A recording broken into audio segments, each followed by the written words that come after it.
অন্যায় অনাচার যেখানে দেখি, আমরাই সেখানে গর্জে উঠি। মুখে হাসি বুকে বল আছে আমাদের, হুঙ্কার ছাড়ি মোরা তিতুমিরের। কালেমার পতাকা উড়াবো আবার, সাহস আছে বুকে শরিয়াতুল্লাহর।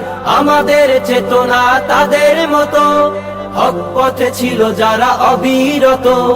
বাতিলের ভরা চেতনা আছে আমাদের, জয় করব এই বিশ্ব, মোরা বিশ্ব নবীজির শিষ্য। আমাদের বুকে আছে আল্লাহর ভয়, জানি মোরা আমাদের হবেই বিজয়। আমরা অনুসারী তাদের সাথে, সদা রাহবার যারা খোদার পথে। কণ্ঠে তুলেছি হকের এক সুর, ভরা চেতনা আছে আমাদের, জয় করব এই বিশ্ব, মোরা বিশ্ব